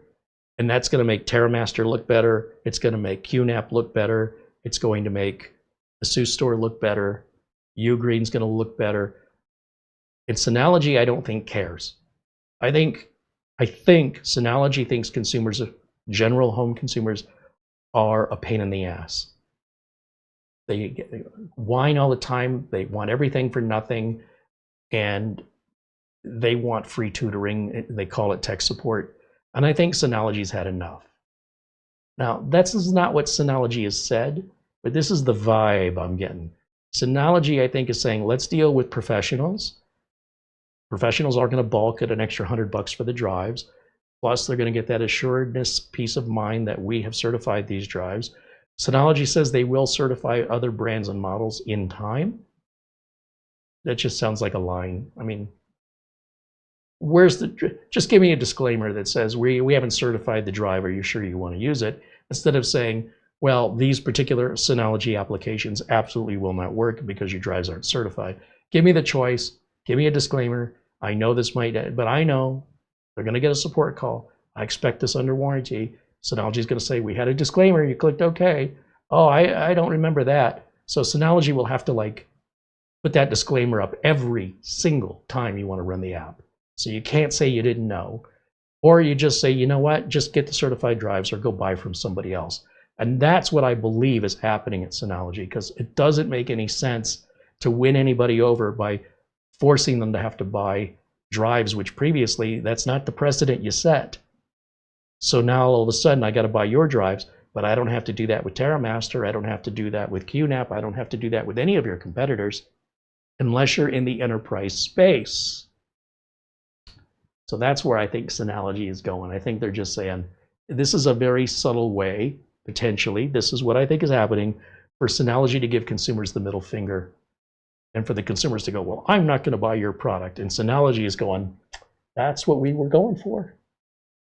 You got it. Took you a while, but you got there.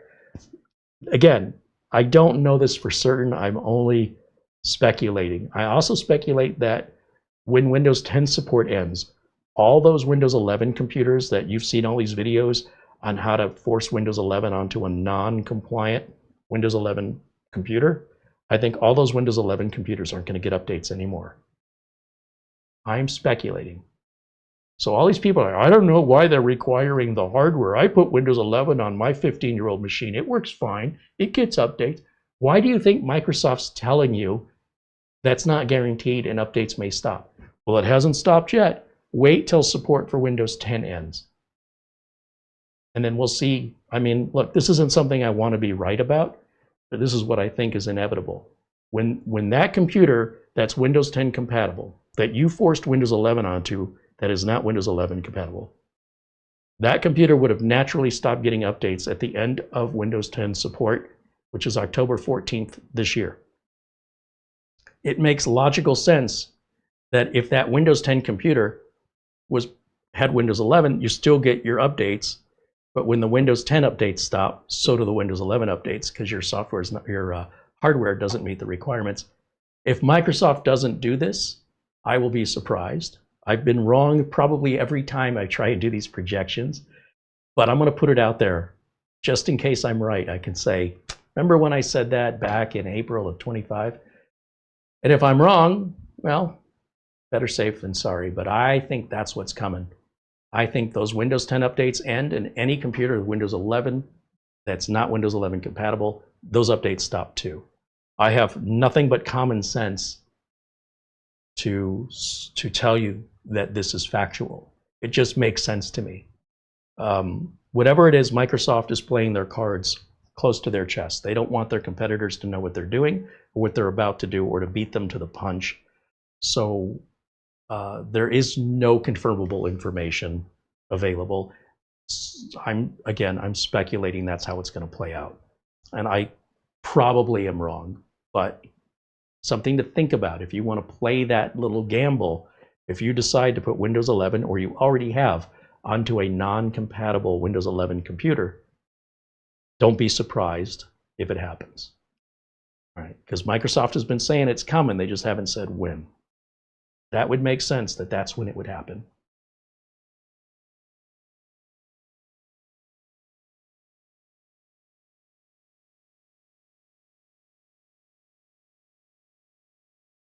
Paul House is where you're going to review the Minis Forum 795S7. We reviewed that already. 795S7, 795S7, CareyHolzman. Wow, these keys are so light. CareyHolzman. Yeah, they're a very light touch on these keys. So if we go over to YouTube, grab a look at the window capture, and there's my search right up here. And then very first link, CareyHolzman, 9,300 views, and the 790S7. Oh, you're talking about 795. So the 795, I think, is the same computer, with the only difference is the chip. Everything else is the same. Right? Am I missing something? Family Pop TV has a 795. It's the exact same computer. This has the Ryzen 9 7945. And this has the what?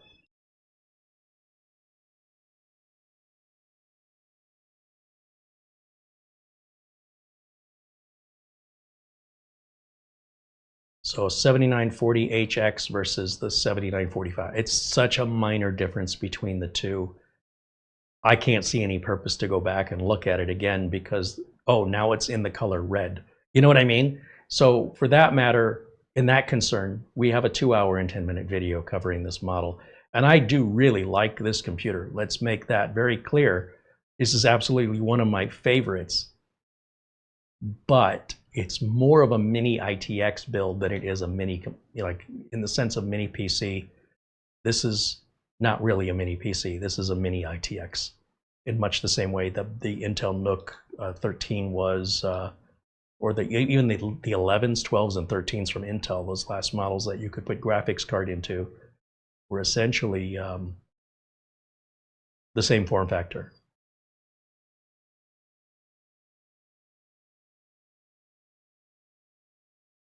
Yeah.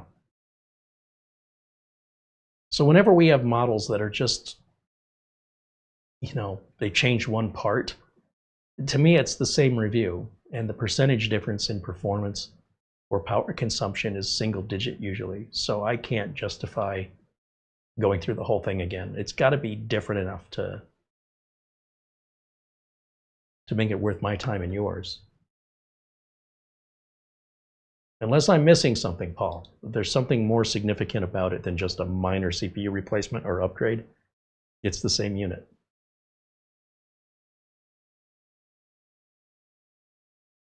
Scott says, great show. Thank you, Kailh and Mara. The keyboard will look great at your desk. I think it's going to look good right here.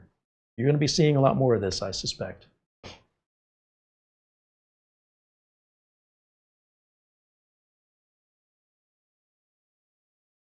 Stealth Mode said, looking forward to seeing you and Scott Merrill. Right on. Yeah, me too. Thank you.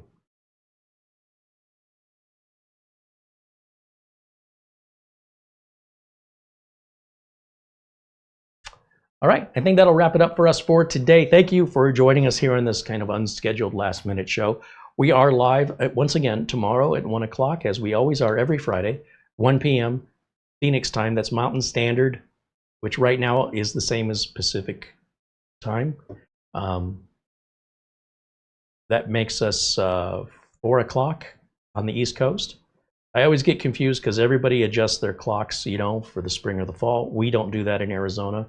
It's always the same time for me. That'll be good until the next time we do daylight saving, and then that'll be sometime in November, I guess. But for right now and for the few months ahead throughout the summer, 1 o'clock Pacific time is all you need to know. And do the math, of course, if you're Eastern or Central Standard, whatever, or wherever you are watching in the world. Tomorrow we're going to review this little guy over here. This guy. This is a brand called Soyan. I cannot find anything on YouTube or anywhere, which again motivates me to want to do it, right? It hasn't already been done or done to death. And if we look over at Amazon, I'll show you why I was looking at this. If I go to Amazon and just type in SAOYAN mini PC. Am I spelling it right? SOA, not SAO. SOA.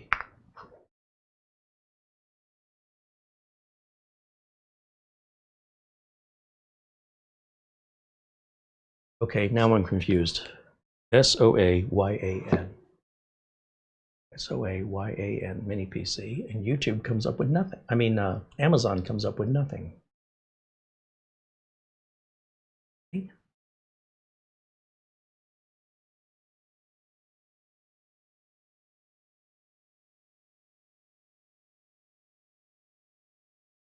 Now, they don't know who we are. We don't know who they are. We bought this with the money that you guys give us in Amazon gift cards and your memberships. That's how we're able to afford to buy this equipment, including the keyboard too, by the way.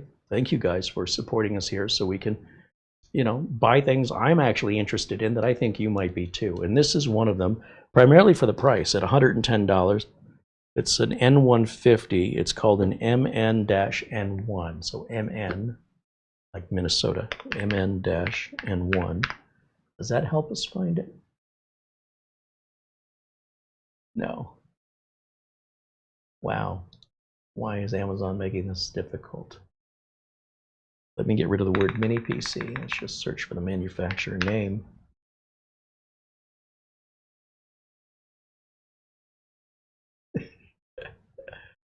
Weird. So just mini PC MN-N1. There it is. Well, price went up. I think this is it.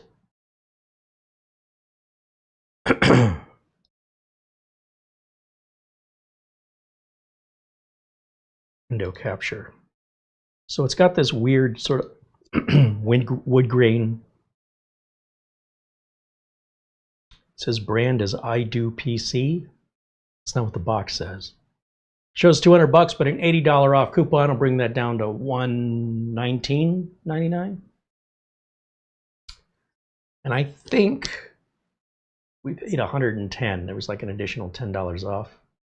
That's the 8 gig model with 256. And it comes with Linux installed, if this is the one. Let's see. I don't see any reviews on it. I've never heard of the manufacturer before.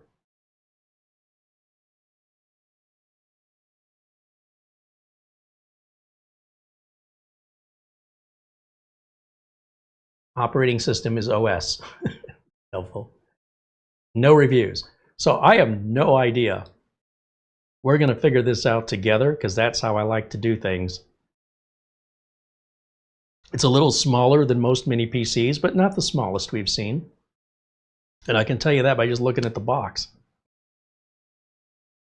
I don't know if it's loud. I don't know. I'm guessing this has Linux on it, but I'm trying to remember where I saw that. See more details. Amazon link for the Soyan now says unavailable. Oh, now it says this one's unavailable. Did you put this link in our video notes? For what you're doing tomorrow, yes. Can you put it in today so I can just bring it up real quick?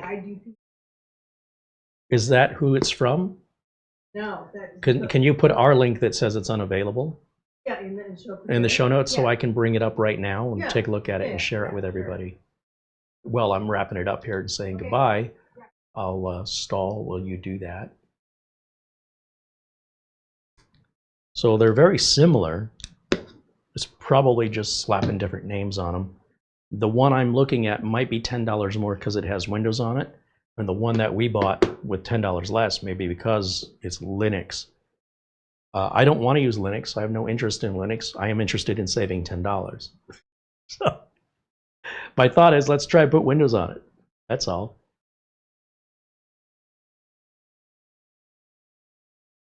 That's what we're doing tomorrow.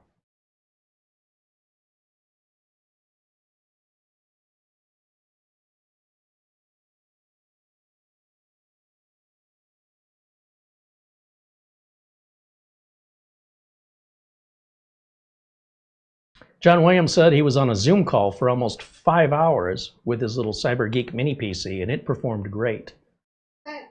Wow, that was quick. All right, let me jump back over here. If I refresh our video and look down at the video notes, we should now have a link for this little guy here. Soyan. Oh, it just says Soyan with no explanation. Yeah, that's fine. I'll fix that. But do you recall how much we paid for that? Was after tax or? That was before tax. So $112. Okay, and so here's the link right here. And this is what I expect to be in the box. And I don't know what I just clicked on. Hold on, back over here. Yeah. So overall, for $112, as a budget PC for most home users and even most business clients, you know, it's got 2 HDMI outs. You've got both wire and wireless LAN. You've got the 2 USB 3s in the back plus 2 USB 3s in the front.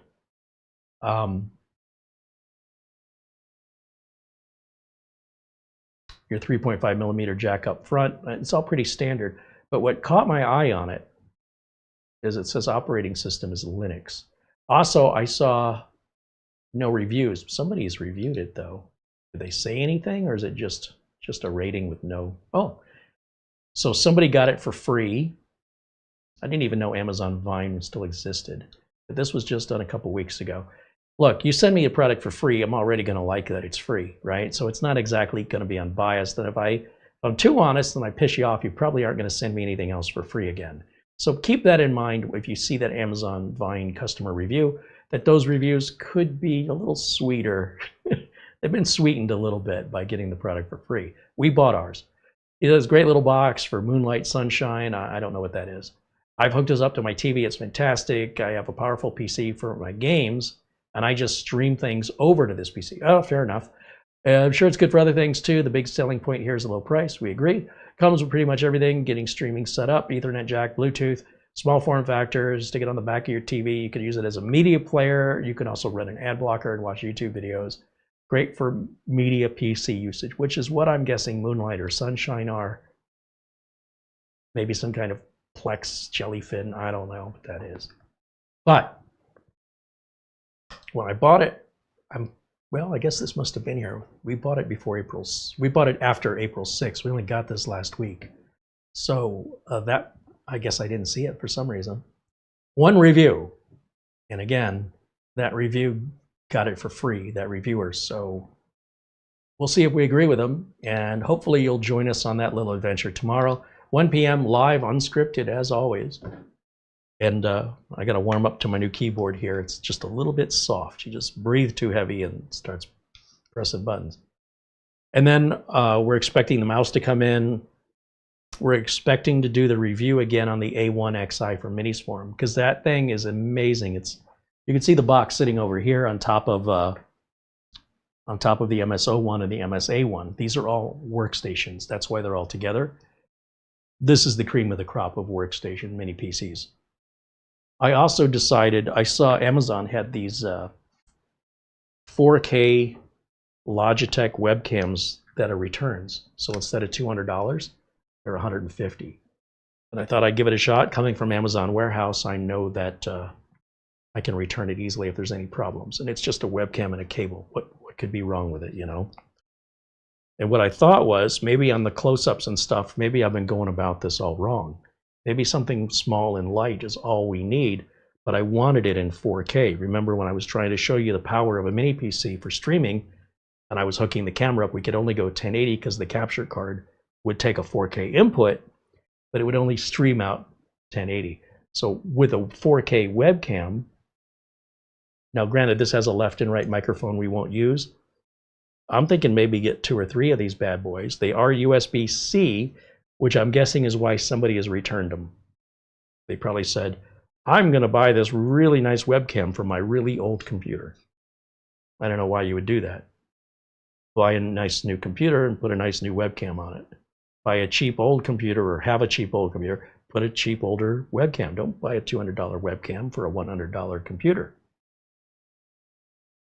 Actually, this is close to $100. I think it'll be fine. So what I thought was, maybe I can demonstrate just how capable even the budget mini PCs are at 4K live streaming. This has a little shutter that I'm playing with. When I twist it, it blocks the lens, so it's a privacy shutter. And then it's got this doohickey here, so you could hook this onto your monitor, and it's even got double-sided sticky tape, so if I wanted to stick it to something, you know, as long as my cable will reach, it may be a nice alternative for a close-up camera. Also, is I plan to have other folks joining me for interviews. I don't want to be standing here. I'd rather be sitting down. So as we're rearranging Studio C, I want to set up a desk with a chair and a camera so that when I do these interviews, we're both sitting down instead of, it's always me standing up and the people I'm talking to are sitting down. This stand-up area is great for showing work, and then the interview should be over here at a desk with a webcam. The tricky part is to get the webcam right in front of me. I don't want it way up above, and if I put it over a monitor, you know, it's going to have that angle. And if I put it right in the middle, it blocks my view of the monitor. So I'm still working on how I'm going to solve that, but I think this is the right ingredient. I could be wrong. So again, it's just another example of where your contributions and your support go as we continue to try to reinvest as changes require us to accommodate the types of content that we're making. If we're going to be doing more interviews more often, sure, I could bring a chair. I mean, I could always do that. But I would prefer to just have a different, I'm going to have a desk here anyway, so why not just do the interviews over there? But I don't want to have to readjust all the cameras and reset up everything. So that's the logic, trying to make my life easier, less complicated, but I still want to keep that 4K video quality, and I'm hoping, at least for interview purposes, that you won't be able to tell a difference between that $150 camera and this $2,500 camera. And if you can, and it's really something that bothers people, we'll figure it out. But in the meantime, that's just some projects we got going on behind the scenes in case you're wondering what I'm doing outside of making videos. I'm, in addition to, you know, actually doing computer work for customers, which is not as busy as it used to be, but I had a couple support calls yesterday, and it's definitely not as busy as it was, but I think it's about to get busier as we get closer to the end of life for Windows 10. I think a lot of people are waiting until the end of summer and maybe even the beginning of fall, and they're all going to hit it once. And I'm kind of hoping that happens too, because I don't mind things to slow down. I can get a breath and relax and unwind a little bit. But there's that little anxiety that what if it doesn't pick back up again? I think it's going to. I think not only is it going to pick back up, it's going to be busier than we've seen it in a while, at least until the end of the year, and we get past this whole Windows 10 11 transition. And we'll see how it plays out. One way or the other, as long as you're coming back, I'm coming back. So we're not going anywhere. And thank you guys for being members, because without the members, these videos, well, they just wouldn't exist. I'd be working full-time, getting more clients in slow periods, and generating an income that way. So I have income coming in from that side, I have income coming in here, and between the two of them, we can squeak by and still have, you know, money to invest in the channel. And so long as you make that possible, well, we're going to keep going, and we can't thank all of you enough for your support and your generosity. And for the people who are not members for any reason, we hope you enjoy the free content, and we hope you appreciate all of those friends that you see in green, who primarily provide us with the financial means to do this. Views are no longer of really any value on YouTube. The value is so low, it's almost inconsequential. So these people that say, they still think it's the old days. And they're like, oh, I'm going to give you a subscribe. You've earned it. It doesn't. Okay, I guess. What matters is having people become a part of the community, to join us on a regular basis. And the whole thumbs up and the liking, the subscribing thing is, you know, people think it helps the algorithm, but nobody really knows. Nobody's proven that. And those days are the early days. It used to be able to get by off ad revenue and then some. These days, that business model has gone away. And here's what we're left with, only because we don't really have any choice. Unless somebody out there has an idea I haven't considered, this is where we're at. And so long as we have a supporting community large enough to fund and underwrite these videos, then the free community gets to enjoy the benefits. But for that reason, we do members-only videos on Mondays, where only members can join or watch these videos ever. And it's just another way for us to encourage people to support us here by giving them something back that other people who don't support us don't get. One of the things I think people need to consider is, how much content are you not getting for free? How would you know? When YouTube creators shut down their channels, when you see folks that were really very good and informational, like tech deals, ghost, they're just gone. There's nothing from them in the last 11 months. There's been no new content. Why? They can't afford it. And you go, well, it was free, so be it. But here's the problem. How do you know what content they were going to make? How do you know how much entertainment or education they were going to produce in the last 11 months, had they kept going? You don't know. So for the folks who are members, you understand and you see content the free folks aren't seeing. And the folks that see it for free, that have anything critical to say, there could be nothing at all. That's the Gen X in me coming out. You know, you don't like that? That's fine. I'll take it away from you. Here, now you don't have to worry about not liking it. But in this case, it's purely financial. It's not a nastiness or a revenge. It's just, how do we keep this going?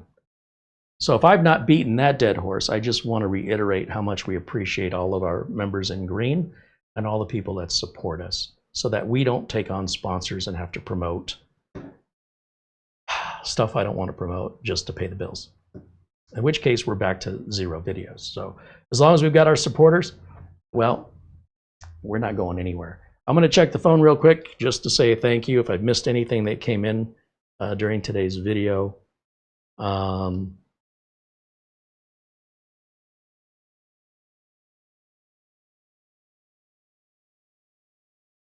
Okay, and then I'm hearing from Doug. We're trying to reschedule Doug's next visit. So I'll get back with Doug here after the show. And for the super chats today, I want to give a shout out to everybody showing their generosity and supporting us. So that includes our good friend Planet Cryos, or Jason Lewis, as you might know him in the chat. And certainly keep us up to date there, Jason, on your progress, and best to get these kind of things, these medical things, taken care of earlier. So I'm glad to see you're pursuing that. Keep us informed. Thank you for the super chat. David Graham, thank you as always, and Charlie Purdy, thanks you guys for your continual support here as well. Very generous folks today. And that'll wrap it up. Thanks to Mara, of course, for all the work she does doing all of our channel administration. It's a lot of work. We get sponsorship offers all the time. We have companies that want us to review their photo editing software. And Mara's like, look how good the software is. I don't do that. Yeah, but it's good. It might be good, but it's just not what we do. And then we get folks asking us to review their socks. We don't do that either. They might be great socks, but we don't do that. So Mara handles all of these requests and evaluates even if they're worth considering. And I hear the ice cream man. Is that microphone picking up ice cream? That is a loud ice cream truck. Where'd Carey go? I don't know. He was here a second ago. Chasing the ice cream truck. Anyway, so Mara's working on that. Plus, if you have a question for us, you can reach out to us in email. And Mara also maintains our communications for the most part. She will be able to handle any answer or respond to any questions or comments you have, and then bring it to my attention if need be. But right there on the screen, showcasecreate@gmail.com is how you can reach us when you have ideas for, I don't know, products you want to see reviewed or interviews you want to see us do, or if you have questions or interested in buying something you see here on the channel. We handle all that privately. We don't talk about all that stuff publicly. So that's how you reach us. And if you don't get a response from us within 24 hours, there's probably a good chance you didn't send it to the right email or that we didn't get it. There's always our message forums for public discussion. So if you want to go to CareyHolzman.boards.net, which is down in the video description, that is a place where users can help users. Both myself and Mara are also in there regularly. And instead of a live chat where if you missed it, you missed it, message boards, you write your message and you wait. Someone else can respond and you'll get an alert when they do, or you can check back. And that message thread, as we call it, exists indefinitely on the particular message thread that your subject matter you're talking about. So it's a great way for you guys to communicate with each other when we're not live, or to ask each other for help or ask us for help with technical issues that we can't get to when we're live. And there you go. All these different ways you can reach us. Thank you to everybody for hanging out with us today. I hope you'll join us tomorrow at 1 o'clock as we look at this Linux-based computer, which I've never, ever done anything like this before. So for the $110, I thought it'd be worth the entertainment value alone. That wraps it up for me. Thank you for watching. I'll see you all tomorrow. Until next time. Bye for now.